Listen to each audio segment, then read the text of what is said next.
सोने का उड़ने वाला गधा। रंजनपुर नाम के एक गांव में सूरज करके एक आदमी रहता था। वह उसकी बीवी और बेटे के साथ रहता था। उसका आम का बगीचा था। उस बगीचे में बहुत सारे आम के पेड़ थे। वह बहुत ही स्वादिष्ट थे क्योंकि सूरज उन पेड़ों पर कभी भी केमिकल्स नहीं डालता था। इसीलिए सूरज के बगीचे में आम बहुत रसीले थे। एक बार उसने देखा कि उसके पेड़ों के आम गायब हो रहे थे। इसीलिए उसने ऐसा सोचा, अरे मेरे पेड़ों में से आम गायब हो रहे हैं, इसीलिए मैं आज रात को आकर निगरानी रखूंगा। जब रात को सूरज एक पेड़ के पीछे छुपकर देखा तो वह हैरान हो जाता है। एक उड़ता हुआ सोने की गधा वहां पर आती है। वहां आके उन आम के पेड़ों में से आम खाने लगती है। ये देखकर सूरज पहले घबरा जाता है, लेकिन कुछ देर के बाद उसके दिमाग में एक विचार आया। मुझे ये देखना है कि ये उड़ने वाला सोने की गधा कहां से आ रही है, इसलिए मैं इसका पूंछ पकड़कर इसके साथ ही जाता हूं। सूरज ने धीरे से आकर गधे का पूंछ पकड़ लिया और उसके साथ उड़ने लगा। थोड़े देर उड़ने के बाद गधा और सूरज एक अद्भुत जगह आते हैं। वहां पर सब कुछ सोने का था। तभी सूरज लालच में आकर एक थाली में कुछ सोने का पत्थर डाल देता है और जब फिर गधा वहां से उड़ने लगा तभी उसकी पूंछ पकड़कर सारा सोने के साथ सूरज फिर बगीचे में आ जाता है। घर जाकर सारी बात बताता है। तभी उसकी पत्नी, अरे ये क्या है जी, वहाँ पर इतना सोना है तो हमको फिर से वहाँ पर जाना है ना। जाकर जितना सोना हो सके उतना ज्यादा सोना लाएंगे, हमको करोड़पति बनना है ना। तभी सूरज हाँ बोल देता है। अगले दिन रात को सूरज, उसकी पत्नी और उसका बेटा उस आम के बगीचे में जाकर छुप जाते हैं और सोने की गधे की इंतजार करते हैं। जब गधा वहां पर आता है, धीरे से सूरज उसकी पूंछ पकड़ लेता है और फिर उसकी बीवी सूरज की पैर पकड़ती है और उसका बेटा अपनी माँ का पैर पकड़ता है और गधे के साथ उड़ने लगते हैं। लेकिन बीच में उसकी बीवी ऐसी बोलती है, अरे सुनो जी, मेरा हाथ बहुत दुख रहे हैं और कितना दूर चलना चाहिए। अरे तुम चुप रहना। कुछ देर के बाद उसका बेटा ऐसा बोलता है, अरे पापा, मुझे अभी सुसु करना है, कर दूं क्या? किसी के सर पे गिरा तो? सब के सब पागल निकले हैं, मेरा दिमाग खा रहे हैं।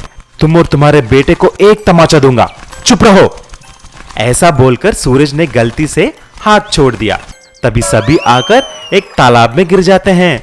तभी गधा उड़ते हुए आकर ऐसी बोली, सुनो सूरज, पहले और दूसरे बार भी मुझे मालूम था कि तुम मेरे पूंछ पकड़कर मेरे साथ आ रहे हो, लेकिन तुम्हारा लालच ही तुमको धोखा दिया है।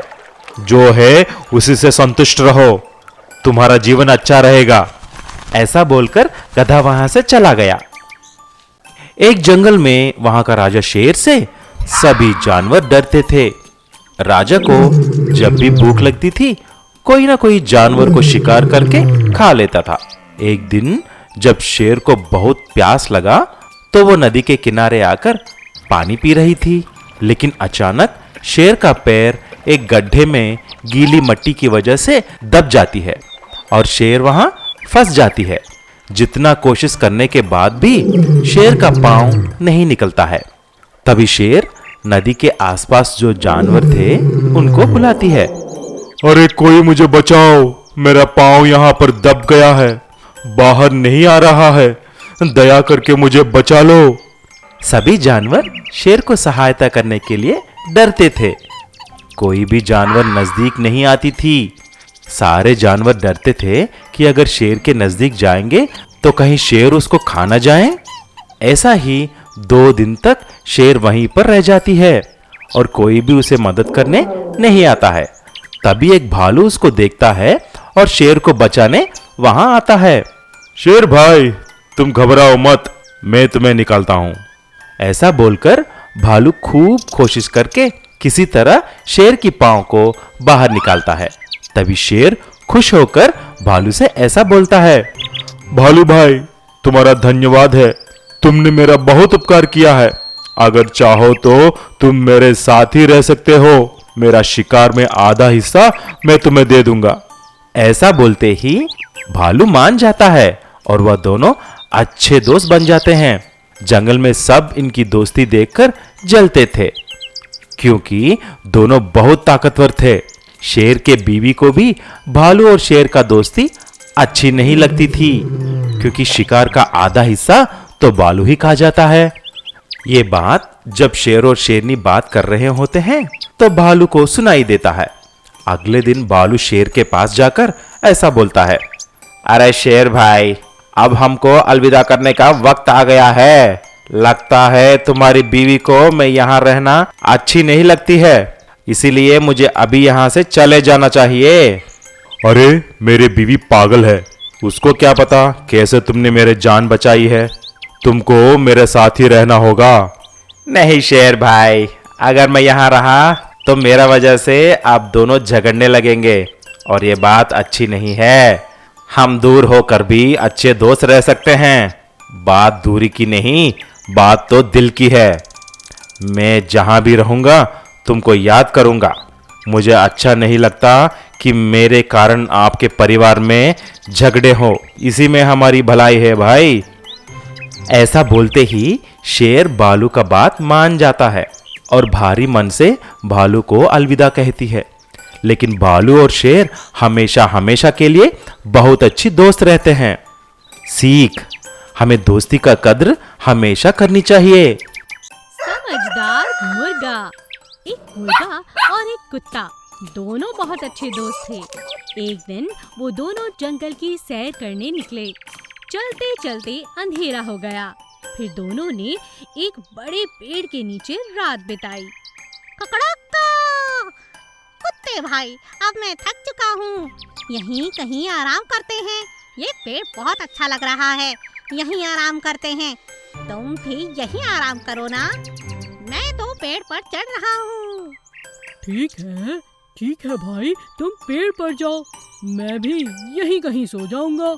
वो दोनों रात को आराम से सो गए। सुबह होते ही मुर्गे ने बांग दी। वहीं एक लोमड़ी मुर्गे की आवाज सुनकर उठ गई। धीरे धीरे लोमड़ी वहां आ गई। मुर्गे को देखकर लोमड़ी का मन ललचा गया। अरे वाह, क्या मस्त मोटा मुर्गा है।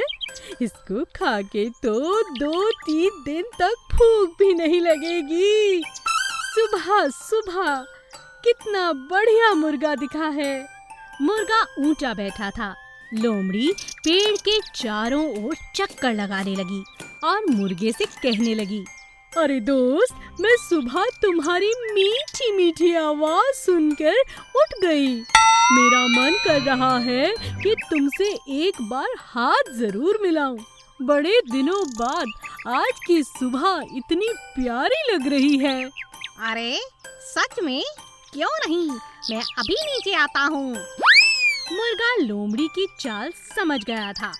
ये मुझे उल्लू बना रही है, कुछ तो करना पड़ेगा।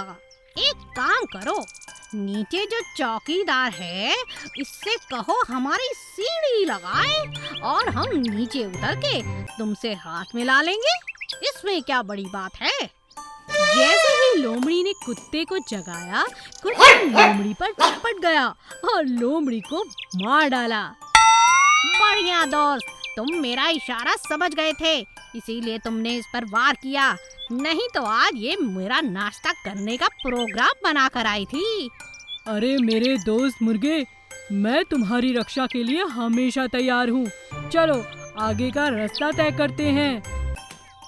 इसीलिए कहते हैं, दूसरों का बुरा सोचने वालों के साथ हमेशा बुरा होता है।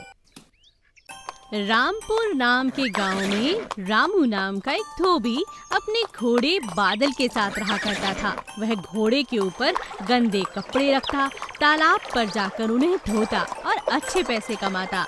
इसी काम से उसका घर चला करता था। घोड़ा रामू का बहुत साथ देता था। काफी सालों के बाद घोड़ा बूढ़ा हो गया। वह अब ज्यादा कपड़े नहीं उठा पाता था। एक दिन घोड़ा चलते चलते भारी वजन के कारण एक गड्ढे में गिर गया। कमजोर होने की वजह से वो बाहर नहीं आ पा रहा था। ये घोड़ा तो वैसे भी अब बूढ़ा ही हो चला है, क्यों ना मैं इसे इसी गड्ढे में दबा दूं, यहीं दब कर मर जाएगा और मैं एक नया घोड़ा भी ले सकता हूँ। इसी बहाने इस बूढ़े घोड़े से छुटकारा मिल जाएगा। तभी रामू ने उस गड्ढे में गिरे घोड़े के ऊपर मिट्टी डालनी शुरू कर दी। यह देखकर घोड़ा घबरा गया और बोला, अरे मालिक, तुम मुझे इस गड्ढे में दबाकर क्यों मारना चाहते हो? इतने साल मैंने तुम्हारी सेवा की है और तुम्हारे व्यापार में बहुत मदद की है। आज मुझे तुम्हारी जरूरत है तो तुम मुझे मारना चाहते हो? तुम वाकई में बहुत लालची इंसान हो, बुरे इंसान हो तुम। सुनो बादल, तुम अब बूढ़े हो चले हो, मुझे अब तुम्हारी कोई आवश्यकता नहीं है, तुम्हारा मरना ही ठीक है। मैं तो तुम्हें मुक्ति दे रहा हूँ। बेचारा घोड़ा यह सुनकर बहुत दुखी हो गया। फिर उसने दिमाग में एक तरकीब लगाई। जो मिट्टी रामू उसके ऊपर डाल रहा था, घोड़ा वही मिट्टी घूमकर अपने ऊपर से नीचे गिरा रहा था। धीरे धीरे वो एकदम ऊपर आ गया था। बहुत देर तक ऐसा ही चलता रहा था। कुछ देर बाद घोड़ा अपनी समझदारी से गड्ढे से बाहर आ जाता है और अपने मालिक के पास नहीं जाता। यह देखकर रामू बहुत हैरान हो जाता है। घोड़ा उस गांव से बाहर चला जाता है। इसी तरह हमें भी अपनी जिंदगी में हमेशा परेशानियों का समझदारी से सामना करना चाहिए।